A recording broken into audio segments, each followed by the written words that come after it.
Video on demand is a media distribution system that allows users to access videos without a traditional video playback device and the constraints of a typical static broadcasting schedule. In the 20th century, broadcasting in the form of over-the-air programming was the most common form of media distribution.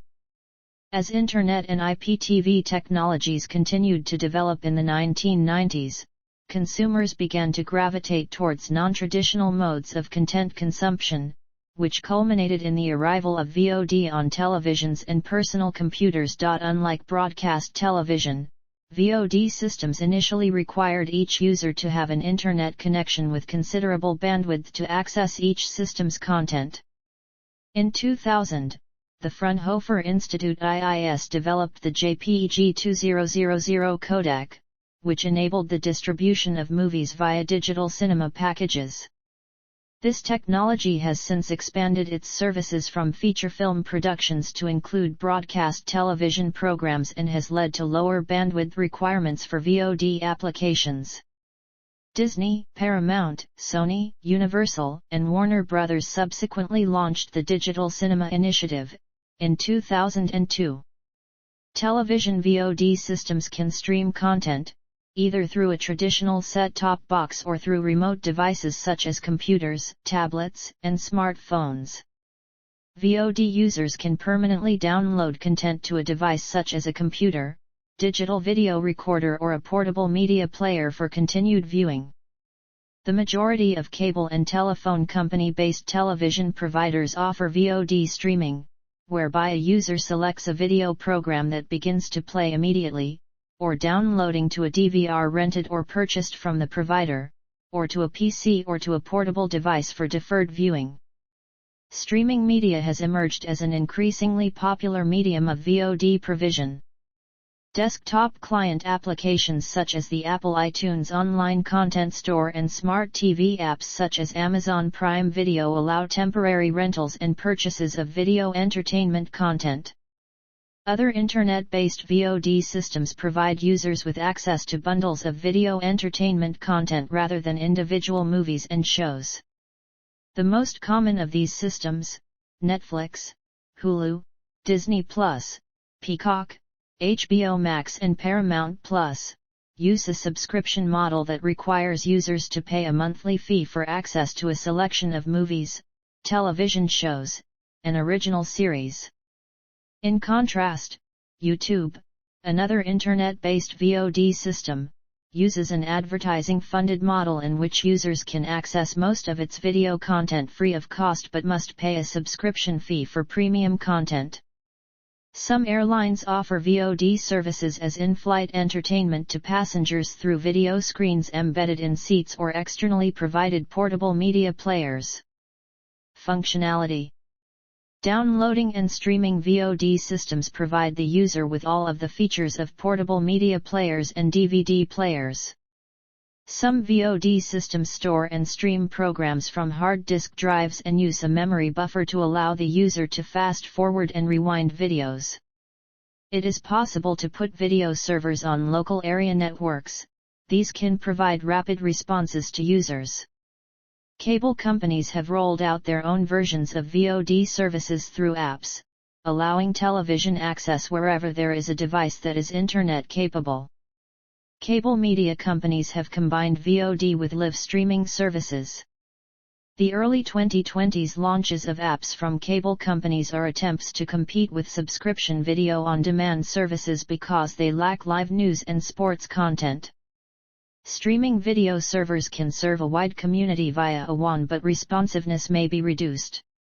Download VOD services are practical in homes equipped with cable modems or DSL connections.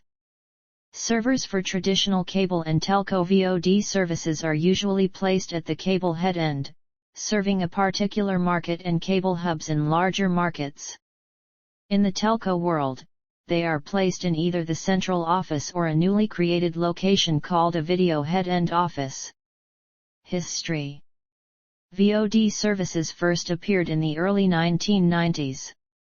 Until then, it was not thought possible that a television program could be squeezed into the limited telecommunication bandwidth of a copper telephone cable to provide a VOD service of acceptable quality, as the required bandwidth of a digital television signal is around 200 Mbps, which is 2,000 times greater than the bandwidth of a speech signal over a copper telephone wire. VOD services were only made possible as a result of two major technological developments: MPEG video compression and asymmetric digital subscriber line data transmission. A VOD service was proposed as early as 1986 in Japan, where there were plans to develop an integrated network system service.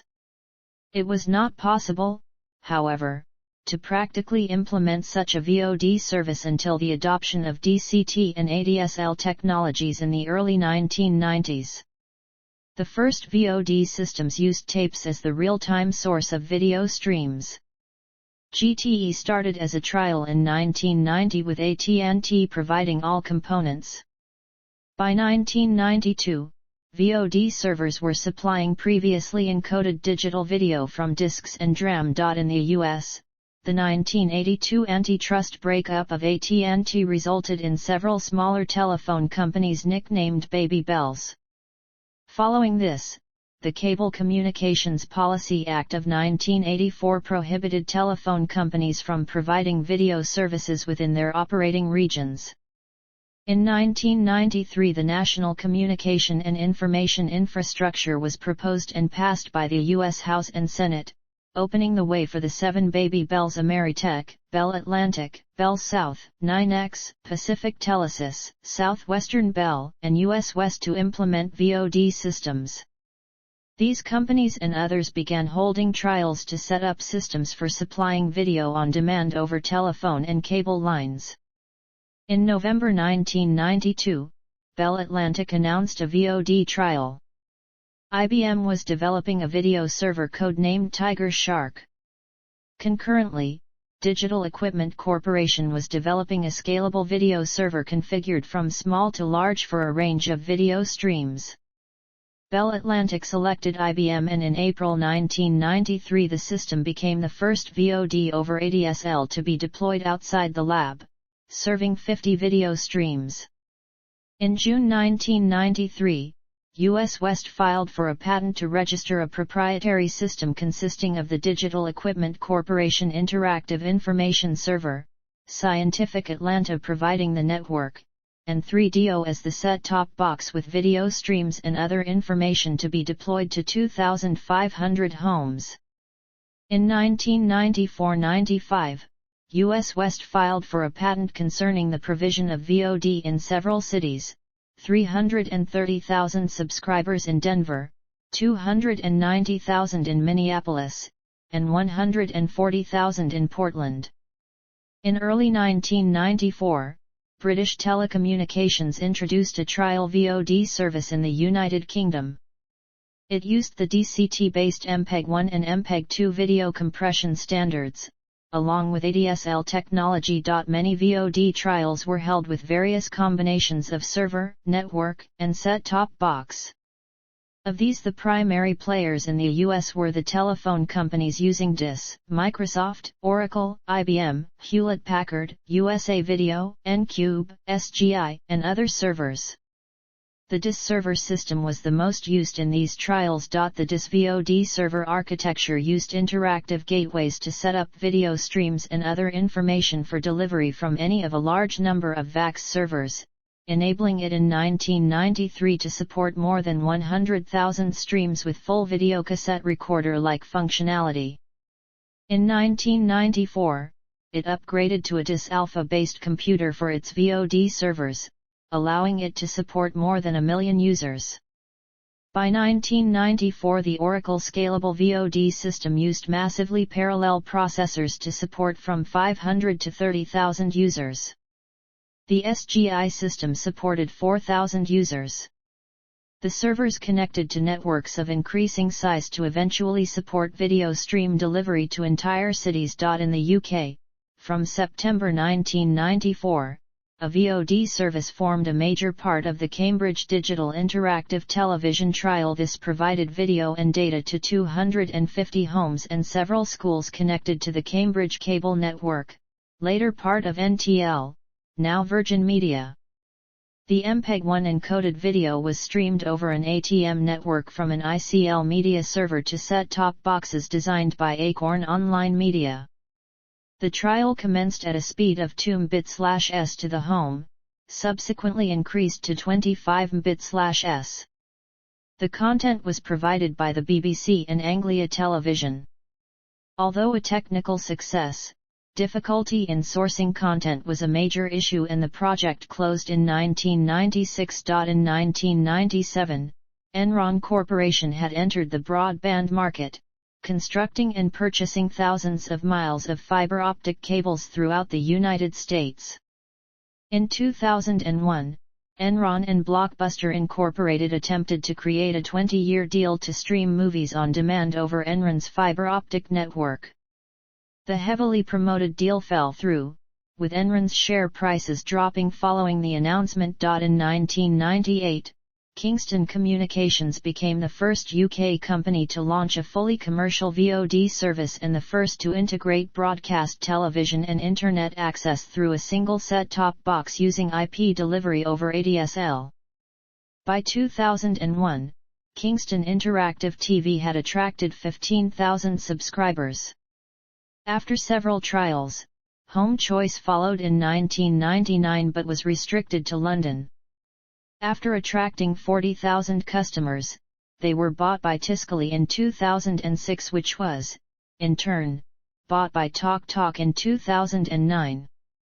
Cable TV providers Telewest and NTL launched their VOD services in the United Kingdom in 2005, competing with the leading traditional pay TV distributor BSKYB, which responded by launching Sky by Broadband, later renamed Sky Anytime on PC. The service went live on January 2, 2006. Sky Anytime on PC uses a legal peer-to-peer approach based on Contiki technology to provide very high-capacity multi-point downloads of the video content.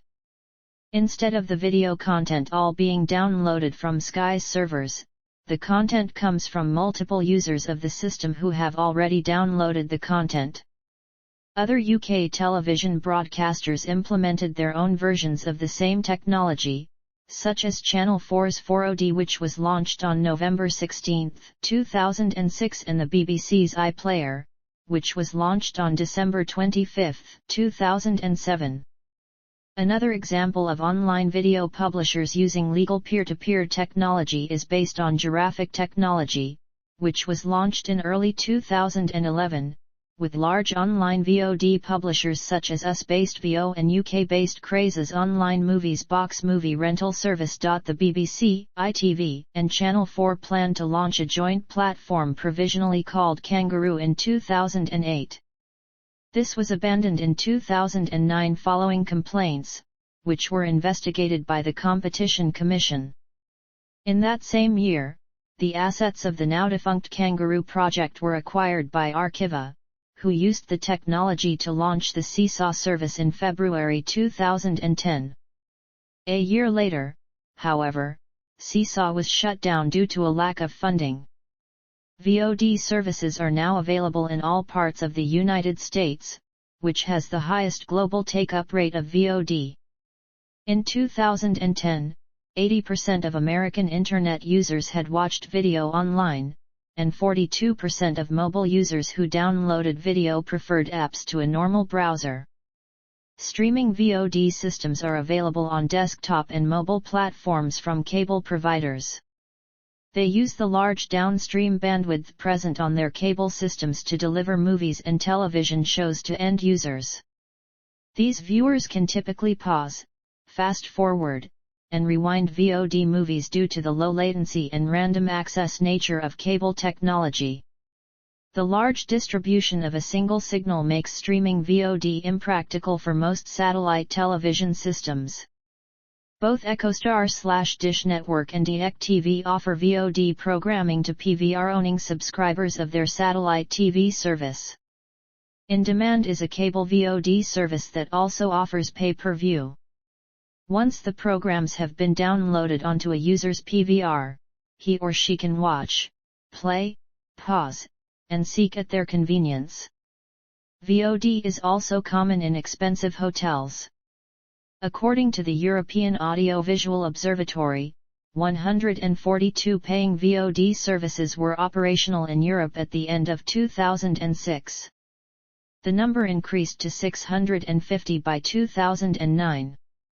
At the 2010 Consumer Electronics Show in Las Vegas, Nevada, SESMI CEO Bruno Patti and President Phil Weiser showed a set-top box with a 1 TB hard drive that could be used for video-on-demand services previously offered through cable television and broadband. A movie, for example, could be sent out once using a broadcast signal rather than numerous times over cable or fiber optic lines, and this would not involve the expense of adding many miles of lines. SESMI planned to lease part of the broadcast spectrum to offer a subscription service that National Association of Broadcasters President Gordon H. Smith said would provide a superior picture to that of cable or satellite at a lower cost. Developing VOD requires extensive negotiations to identify a financial model that would serve both content creators and cable providers while providing desirable content for viewers at an acceptable price point. Key factors identified for determining the economic viability of the VOD model include VOD movie buy rates and setting Hollywood and cable operator revenue splits. Cable providers offered VOD as part of digital subscription packages, which by 2005 primarily allowed cable subscribers to only access an on-demand version of the content that was already provided in the linear traditional broadcasting distribution. These on-demand packages sometimes include extras and bonus footage in addition to the regular content. Role of peer-to-peer file sharing. Peer-to-peer file sharing software allows the distribution of content without the linear costs associated with centralized streaming media. This innovation proved it is technically possible to offer the consumer potentially every film ever made, and the popularity and ease of use of such services may have motivated the rise of centralized video-on-demand services. Some services such as Spotify use peer-to-peer distribution to better scale their platforms. Netflix was reported to be considering switching to a P2P model to cope with net neutrality problems from downstream providers. Types. Transactional. Transactional video on demand is a distribution method by which customers pay for each piece of video on demand content. For example, a customer would pay a fee for each movie or TV show that they watch.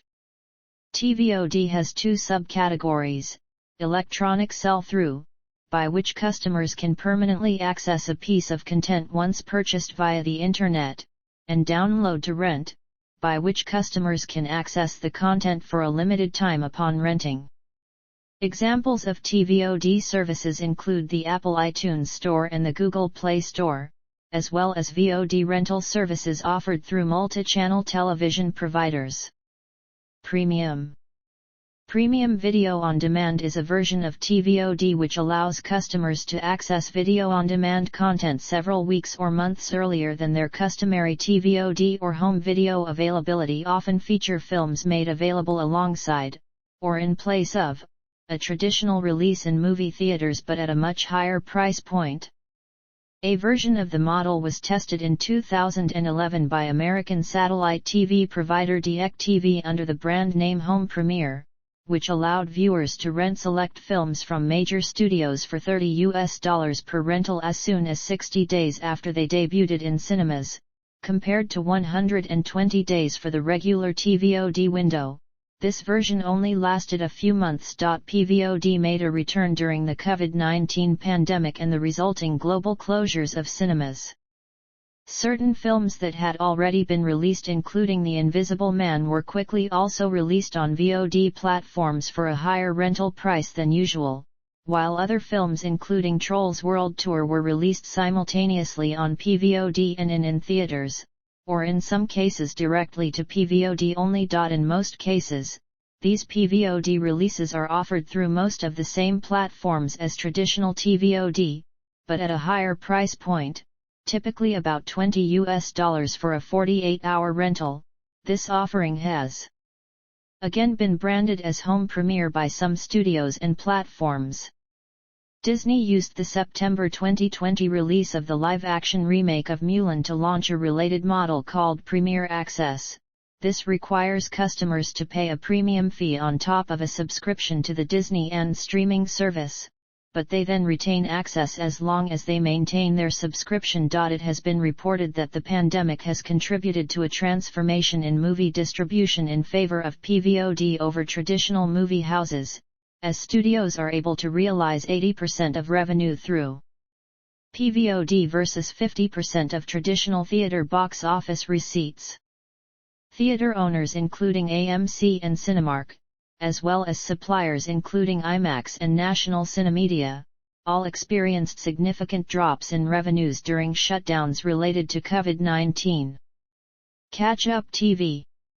Many television stations offer catch-up TV as a way for viewers to watch programs through their VOD services after the original television broadcast is over. Subscription models. Subscription VOD services use a subscription business model in which subscribers are charged a regular fee to access unlimited programs. Examples of these services include Netflix, Amazon Prime Video, Disney+, Hulu, Hotstar, Star Plus, Peacock, Hayu, Paramount+, Noggin, Bet+, VOD, Discovery+, HBO Max, Crunchyroll, Sony LIV and ZEE5. Near Video on Demand. Near Video on Demand is a pay-per-view consumer video technique used by multi-channel broadcasters using high-bandwidth distribution mechanisms such as satellite and cable television. Multiple copies of a program are broadcast at short time intervals on linear channels, providing convenience for viewers, who can watch the program without needing to tune in at the only scheduled point in time. A viewer may only have to wait a few minutes before the next time a movie will be programmed. This form is bandwidth intensive, reduces the number of channels a provider can offer, and is generally provided by large operators with a great deal of redundant capacity. This concept has been reduced in popularity as video on demand is implemented, along with providers often wanting to provide the maximum throughput for their broadband services possible. Only the satellite services DirecTV and Dish Network continue to provide NVOD services, as they do not offer broadband and much of their rural customer base only has access to slower dial-up and non-5G wireless and satellite internet options which cannot stream films or have onerous data caps.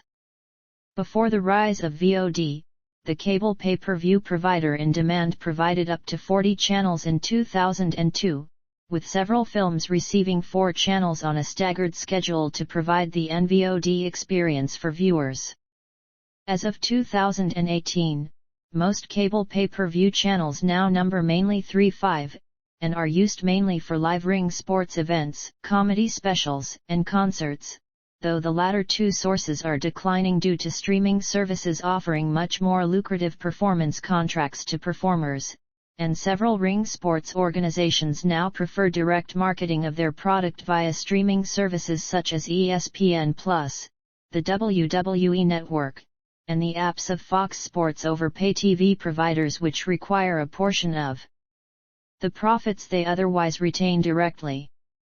In Australia, pay TV broadcaster Foxtel offers NVOD for new release movies over their satellite service. Edge Spectrum, an American holder of low-power broadcasting licenses, has an eventual business plan to use its network and a system of digital video recorders to simulate the video-on-demand experience. Most of Edge Spectrum's channels, where they are on air, carry televangelism. Push Video on Demand. Push Video on Demand is so named because the provider pushes the content out to the viewer's set-top box without the viewer having requested the content. This technique is used by several broadcasters on systems that lack the connectivity and bandwidth to provide true streaming video on demand. Push VOD is also used by broadcasters that want to optimize their video streaming infrastructures by preloading the most popular contents to the consumer's set-top device. If the consumer requests one of these films, it is already loaded on her or his DVR. A push VOD system uses a personal video recorder to store a selection of content, often transmitted in spare capacity overnight or all day long at low bandwidth. Users can watch the downloaded content at the time they desire, immediately and without any buffering issues. Push VOD depends on the viewer recording content, so choices can be limited.